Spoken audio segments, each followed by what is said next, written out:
الحمد لله وكفى وسلام على عباده الذين اصطفى أما بعد فأعوذ بالله من الشيطان الرجيم بسم الله الرحمن الرحيم وبشر الصابرين الذين إذا أصابتهم مصيبة قالوا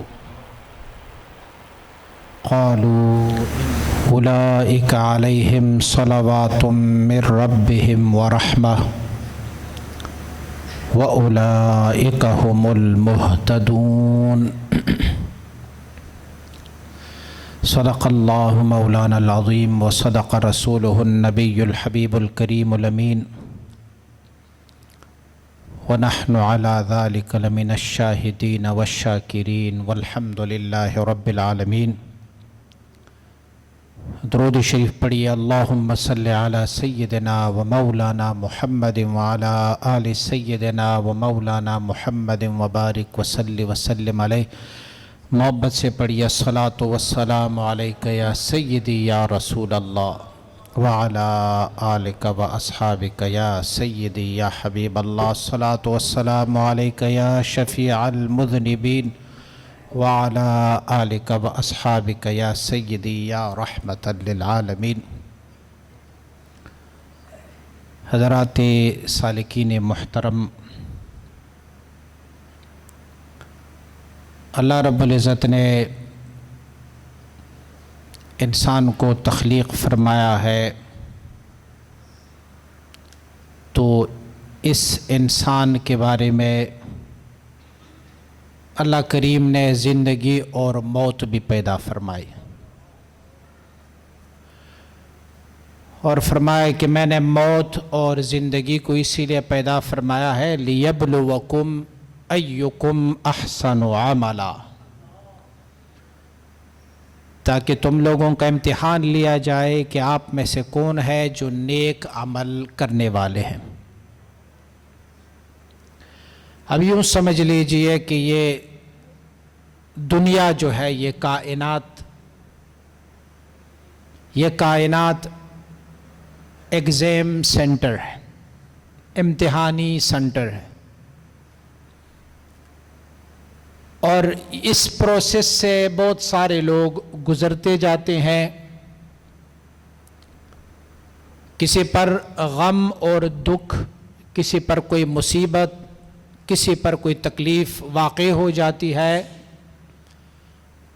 لیکن اللہ رب العزت کے بندے وہ ہے جو حالت راحت میں اور حالت غم دونوں میں وہ اللہ رب العزت کی قضاء پر راضی ہو جائے۔ اور تصوف کی 10 مقامات ہے، مقامات 10 جس کو کہتے ہیں، اس میں سے توبہ ہے، انابت ہے، رجوع اللہ ہے، بہت سارے ہیں، لیکن ان ساروں کا جو اینڈ ہے، خلاصہ ہے، اور آخری مقام جو مقامات 10 میں سے ہے، اس مقام کو کہتے ہیں رضا بالقضاء۔ اللہ رب العزت جب بندے کے حق پہ جو فیصلہ فرما دے تو بندہ اس پر راضی ہو، یہ مقام تمام مقامات سلوک میں سے اعلیٰ و ارفع مقام ہے۔ اور یہ یاد رکھیے کہ اللہ کریم اپنی بندوں سے جب امتحان لیتا ہے تو قانون دنیا کی بھی یہی ہے کہ آپ سے اسی کلاس کا امتحان لیا جاتا ہے جس کلاس میں آپ ہو۔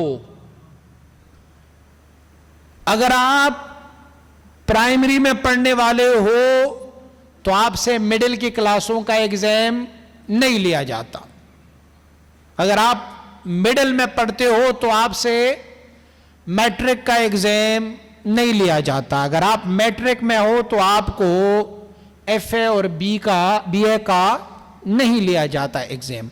آپ جس کلاس میں ہو تم سے اسی کلاس کا امتحان لیا جاتا ہے۔ تو اللہ رب العزت کی بندے جس مقام پر ہوتے ہیں اسی مقام کے مطابق اس سے امتحان لیا جاتا ہے۔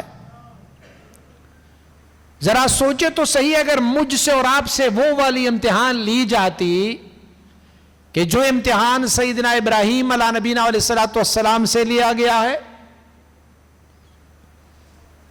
70-80 سال کے بعد اللہ کریم کسی کو اولاد دے،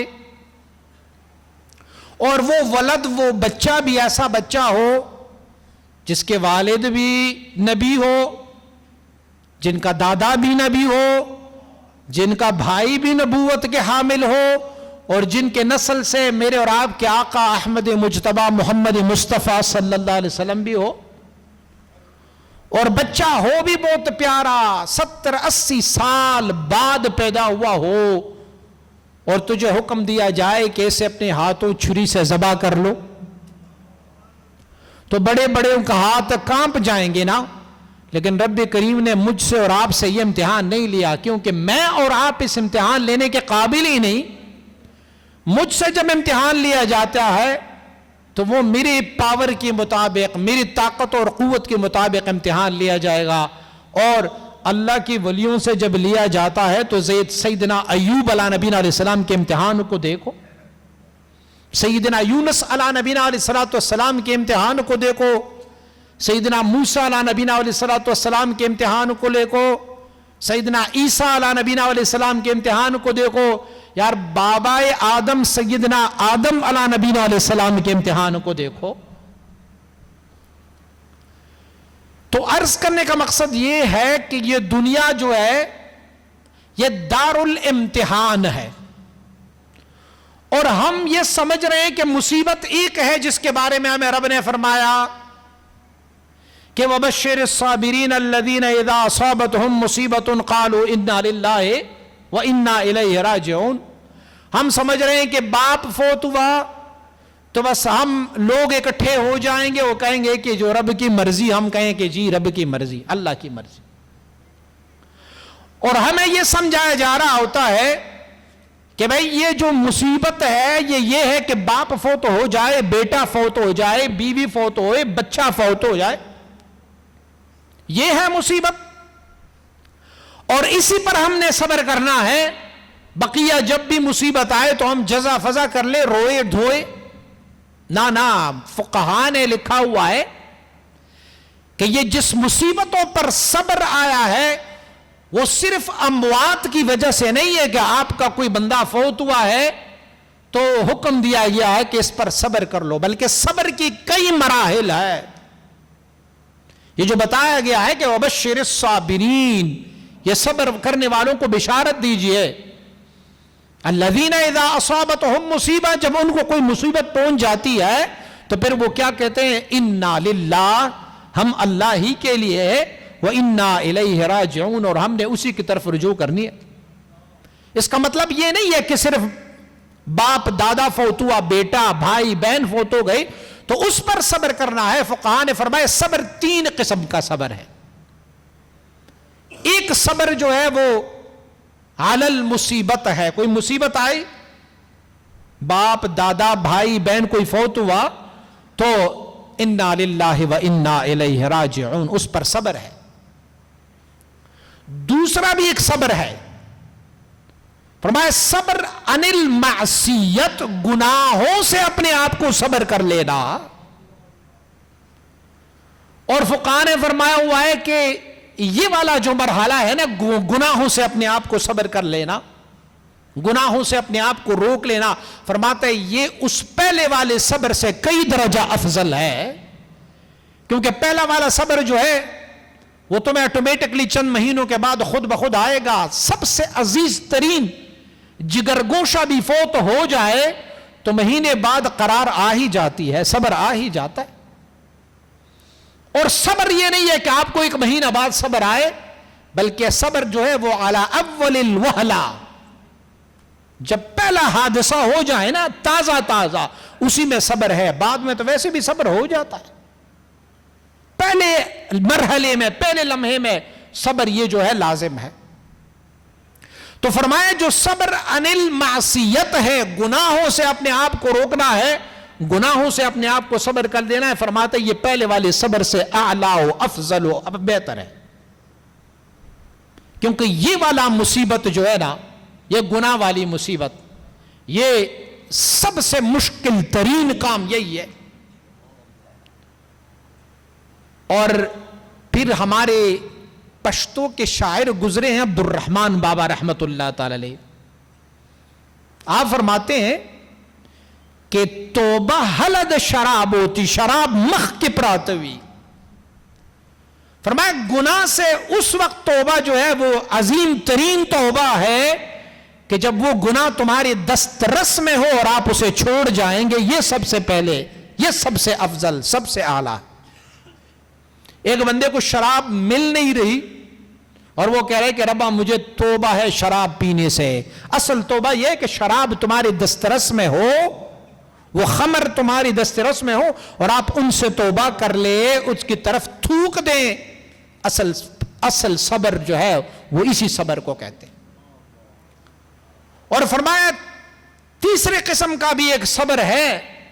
اس صبر کو کیا کہتے ہیں؟ فرماتے اس صبر کو صبر علی الطاعت.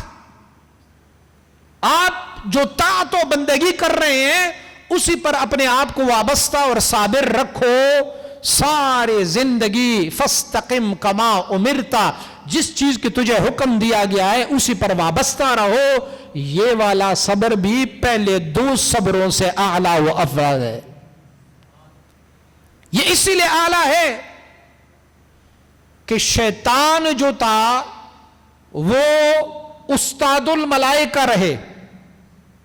شیطان جو ہے وہ راکع بھی تھے، ساجد بھی تھے، قائم بھی تھے، عابد بھی تھے، زاہد بھی تھے، لیکن اسی عبادت اور اسی اطاعت پر انہوں نے صبر نہیں کیا، اپنے آپ کو وابستہ نہیں کیا.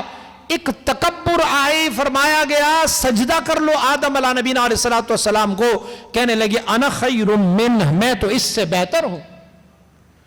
تو طاعت کے لیے جو دشمنی ہوتی ہے اس میں سب سے پہلے دشمنی یہ ہوتی ہے کہ یہ جو آپ عمل کر رہے ہیں نا، نیک عمل، ہم اور آپ ذکر میں لگے ہوئے ہیں، نمازوں میں لگے ہوئے ہیں. اب شیطان ابلیس ہمیں کسی گناہ والے کام پہ اتنی آسانی سے نہیں ڈال سکتے. شیطان اور نفس نے ہمیں اسی عبادت میں گمراہ کر دینا ہے، اسی عبادت کی زمرے میں، اسی عبادت میں ہمیں گمراہ کرنے کی کوشش کرتے جائیں گے. اور اسی عبادت میں مثلا جیسے عبادت میں تھے ابلیس اور ان کے دل میں ان کی تکبرانہ لہجہ اختیار کیا اور اس نے کہا کہ میں تو آدم علیہ نبینا علیہ السلام سے العیاذ باللہ افضل ہوں. خلقتنی من نار وخلقتہ من طین، پروردگارہ تو نے تو مجھے آگ سے بنایا ہے اور آدم علیہ نبی علیہ السلام مٹی سے، اور آگ جو ہے وہ مٹی سے افضل ہے. تو تکبر آئی اور سارا کچھ جو ہے اللہ نے فرمایا جل وعلا شانہ نے فخرج فإنک رجیم وإن علیک لعنتی الی یوم الدین. فرمایا بس نکل جا، تو جو ہے رانندے دربار ہو اور تجھ پر قیامت کے دن تک تجھ پر میری لعنت ہو.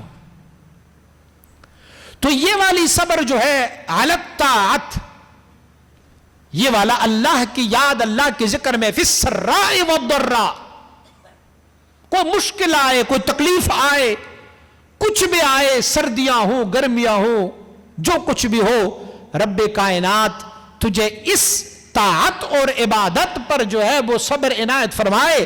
یہی فلاح دارین اس میں مضمر ہے.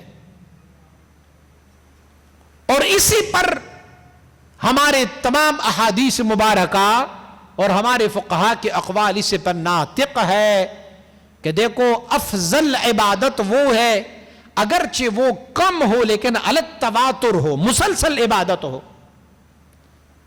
فرمایا کہ اگر ایک بندہ سال میں کسی ایک رات 1000 رکعت نفل پڑھے، ان 1000 رکعت نفلوں سے بہتر یہ ہے جو سال میں ایک دفعہ پڑھ رہا ہے وہ، کہ آپ روزانہ 2 رکعت نفل پڑھو لیکن پورے سال پڑھتے رہو. ان 2 رکعت نفل کو ان 1000 رکعت نفلوں پر افضلیت حاصل ہے، کیونکہ یہ استقامت ہے علی الطاعت، استقامت ہے علی العبادت، عبادت پر استقامت ہے. اور جب آپ کو عبادت پر استقامت مل جاتی ہے، حضور نبی اکرم صلی اللہ علیہ وسلم نے ارشاد فرمایا یہ جنت کیا ہے؟ فرمایا جنت جو ہے قیعان، فرمایا ایک چٹیل زمین ہے، ہموار زمین ہے. تو ہم نے تو سنا ہے کہ جنت میں جو ہے نا وہ درخت ہے، جنت میں جو ہے وہ نہریں ہیں، جنت میں محلات ہے، لیکن حضور نے فرمایا کہ جنت تو ایک کھلی میدان کی طرح ہے، یہ میدان ہے. تو صحابہ کرام نے پوچھا یا رسول اللہ صلی اللہ علیہ وسلم پھر کیا ہے میدان؟ تو آپ نے ارشاد فرمایا کہ یہ قیعان ہے، لیکن اس میں یہ ہے کہ اس میں درخت تو نے اپنی خود لگانے ہیں، اس میں محل تو نے اپنا خود بنانا ہے، اس میں تم نے نہریں اپنی خود جاری کروانی ہے، حوریں تم نے خود بنانی ہے. کیسے یا رسول اللہ؟ فرمائے سبحان اللہ کہو گے تو ایک درخت لگ جائے گا آپ کو، الحمدللہ کہو گے تو ایک اور درخت، لا الہ الا اللہ پڑھتے رہو گے تو ایک اور درخت.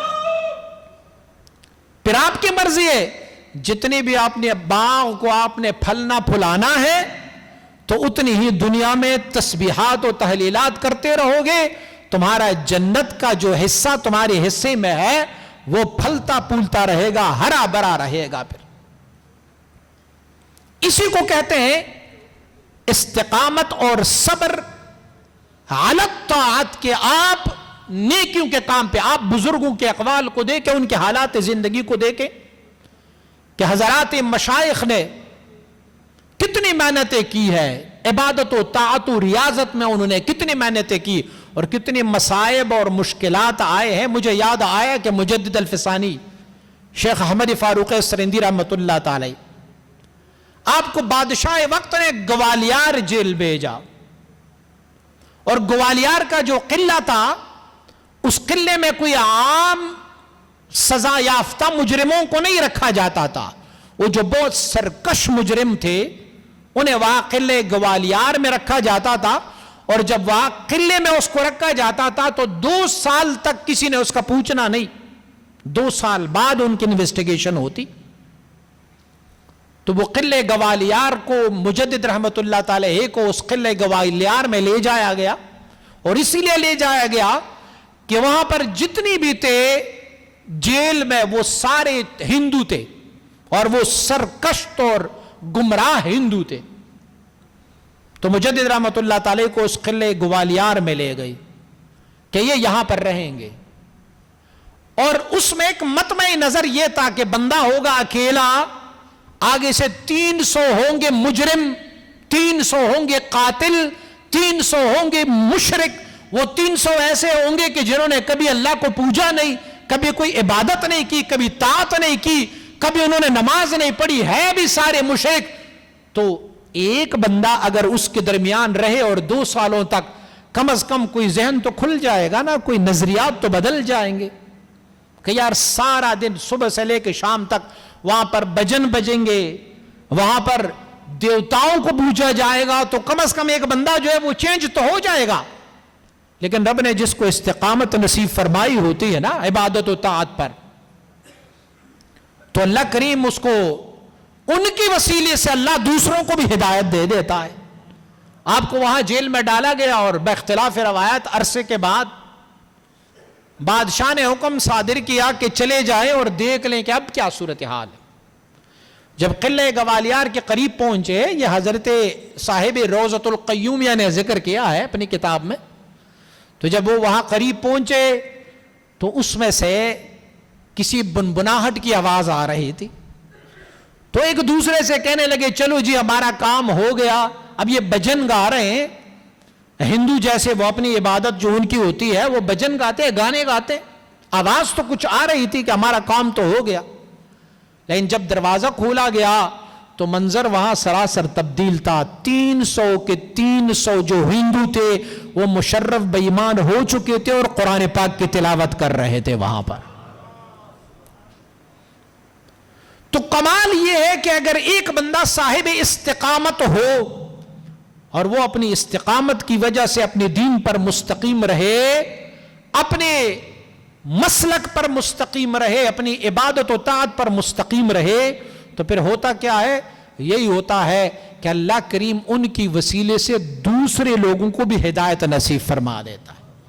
اور آقا صلی اللہ علیہ وسلم کو حکم دیا گیا ہے، فرمایا میرے محبوب فاستقم کما امرتا، فرمایا جس چیز کی تجھے حکم دی گئی ہے اسی پر مستقیم رہو.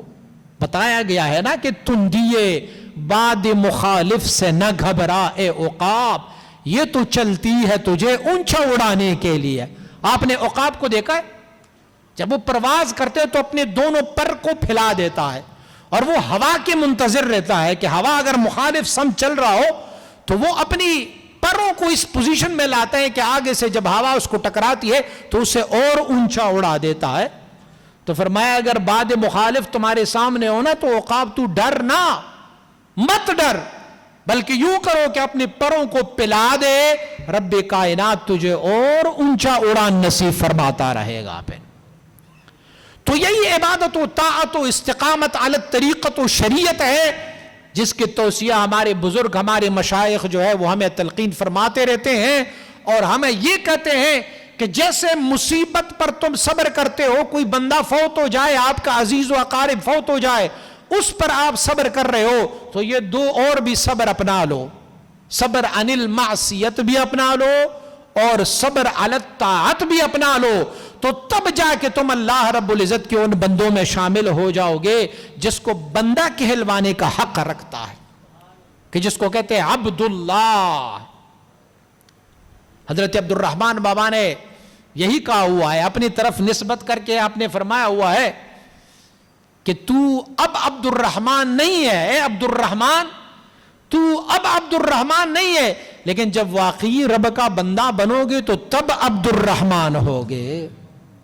فرمایا اب کیا ضرورت, اگر آپ نے زیر اور زبر پڑھی ہوگی تو اب عبد الرحمن نہیں ہو, لیکن اللہ کی بندوں میں تب شامل ہو جاؤ گے جب اللہ رب العزت کی وہ حقیقی بندگی تجھے نصیب ہو جائے. اور اللہ رب العزت کی حقیقی بندگی اللہ کے ان بندوں کی نسبت سے مل جاتی ہے. اگر اللہ کی ان بندوں کی نسبت آپ کے ساتھ ہے اور آپ نے اپنی نسبت ان اللہ کی بندوں کے ساتھ جوڑا رکھا ہوا ہے تو کوئی بعید نہیں ہے کہ یہ دنیا میں بھی اور آخرت میں بھی تمہارے حامی و ناصر رہتے ہیں. یہ جہاں پر جاتے ہیں, مجھے مجدد رحمت اللہ تعالی کا ایک قول بہت پسند ہے. آپ اپنے مکتوب شریف میں ارشاد فرماتے ہیں بادشاہ وقت کو اگر کوئی دعوت دے, بادشاہ وقت کو ایک بندہ دعوت دے کہ میرے گھر آ جاؤ, فرماتے جب بادشاہ وہاں جاتا ہے تو ان کے ساتھ 2-3 قسم کے اور بھی لوگ ہوتے ہیں. ایک بادشاہ کے اپنی وزیر ہوتے ہیں, دعوت وزیروں کے لیے نہیں, یہ بادشاہ کے لیے, لیکن بادشاہ اپنی وزیروں کو کہتے ہیں چل میرے ساتھ چل, تو یہ دعوت ہے فلاں کے ہاں, تو ہم وہاں چلتے ہیں, آ جاتے ہیں, دسترخوان بچایا جاتا ہے, بادشاہ اور وزیر مشیر جو ہے وہ ایک ہی دسترخوان پہ بیٹھ کے کھانا کھاتے ہیں. دعوت بنائی گئی کس کے لیے؟ بادشاہ کے لیے, لیکن وزیر جو ہے نا وہ بادشاہ کی طفل وہاں کھا رہے ہوتے ہیں. اور فرماتے بادشاہ کے ساتھ ایک اور قسم کے لوگ بھی ہوتے ہیں. وہ کیا ہے؟ وہ کوئی بادشاہ کے جوتے اٹھانے والے, کوئی بادشاہ کو سایہ, کوئی بادشاہ کا سائس ان کا گھوڑا چلانے والا, آج کل بادشاہ کی گاڑی چلانے والا ڈرائیور, کوئی بادشاہ کے پہرےدار اور حاجب. وہ اندر تو نہیں آتے, اس دسترخوان پر تو نہیں کھاتے, باہر کھڑے ہوتے ہیں. لیکن ہوتا کیا ہے, جب بادشاہ اپنا طعام کھا لیتا ہے اور بقیہ کوئی طعام بچ جاتا ہے تو بادشاہ کہتے ہیں یار میرے ساتھ جو خادم آئے ہیں یہ والا کھانا ان کو کھلا دے. ہوتا ہے نا ایسے, یہ کھانا ان کو کھلا دے. مجدد رحمت اللہ تعالی فرماتے ہیں یہ کائنات کی دسترخوان سجائی گئی یہ دعوت جو ہے یہ میرے اور آپ کے آقا احمد مجتبی محمد مصطفیٰ کے لیے ہے, آپ مہمان خاص ہے. اور فرماتے ہیں انبیاء اور رسول آپ کی طفیل آپ کے دسترخوان میں آپ کے ساتھ بیٹھے ہوئے ہیں. اور فرماتے ہیں ہم جیسے غلام اب اگرچہ لائق تو اس دسترخوان کی نہیں ہے, ہم باہر کھڑے ہیں, لیکن فرماتے ہیں مصطفیٰ اتنا کریم ہے کہ اپنا بچا ہوا کھانا جو انہوں نے کھایا ہے سیم وہی کھانا جو وہ کھا رہے تھے وہ بچا ہوا ہے, اللہ کی محبوب وہ ہمیں بھی کھلاتا رہتا ہے. پہ تو فرماتے اللہ والوں کے ساتھ اگر آپ کی یہ نسبت رہی, آپ ان کے غلاموں اور خادمین میں رہیں گے تو فرماتے وہ جو خود انوار و تجلیات جو ان کے پاس جو فیوزات ہوتے ہیں اللہ نے ان کے لیے مختص کی بھی ہے, لیکن وہی انوار و تجلیات وہ اپنی غلاموں کو بھی تقسیم کرتے رہتے ہیں. لیکن ہو کوئی نسبت رکھنے والا, ہو کوئی ان سے تعلق جڑنے والا, تو اگر تعلق جڑ جائے تو پھر یہ بعید نہیں ہے کہ اللہ کی ساری رحمتیں شامل حال ہو جاتے ہیں۔ تو عرض کرنے کا مقصد یہ تھا کہ ہر حال میں ہمیں اللہ کریم نے اپنی عبادت و طاعت اور بندگی واسطے پیدا فرمایا ہوا ہے، چاہے حالات جو بھی ہو، ہم نے اپنی رب کی ذکر، اپنی حبیب کے اتباع کو اپنا لوازم میں سے شمار کر لینا ہے۔ یہی نمط، یہی طریقہ مشائخ نے فرمایا ہوا ہے، یہی نمط اور طریقہ انبیاء اور رسل سے منقول ہوتا ہوا ہمارے تک پہنچا ہوا ہے، اور الحمدللہ ان لوگوں کے لیے خوشخبری ہے جو اسی پر استقامت رکھے۔ اللہ کریم ہم سب کو استقامت نصیب فرمائے، اور اللہ کریم تمام تر مصائب و مشکلات و تکالیف کو رفع اور دفع فرمائے، اور اللہ کریم ہمیں اس دین متین پر استقامت نصیب فرمائے۔ انشاءاللہ العزیز حضور سید مبارک صاحب رحمۃ اللہ تعالی علیہ کے ایک فرزند ارجمن جو آج سے کئی سال پہلے وفات پا چکے ہیں، جناب حضرت پیر طریقت رہبر شریعت حضرت مولانا عبد الباقی جان صاحب رحمۃ اللہ تعالی علیہ، ان کا عرس مبارک جو انشاءاللہ 6 دسمبر بروز ہفتہ یعنی اگلا جو ماہانہ محفل ہو انشاءاللہ العزیز اس میں آپ کا عرس مبارک منایا جاتا ہے۔ ساتھیوں سے درخواست ہے کہ پیغام کو آگے تک پہنچائے۔ انشاءاللہ العزیز آنے والے ماہانہ محفل میں جو 6 دسمبر کو ہو رہا ہے بروز ہفتہ، حضور صاحبزادہ والا شان حضرت علامہ مولانا عبد الباقی جان سیفی رحمۃ اللہ تعالی علیہ کا عرس مبارک ہے۔ آپ سب کو دعوت ہیں، آپ تشریف لائیں، اس عرس مبارک کی محفل میں شرکت فرما کر ثواب دارین حاصل کریں۔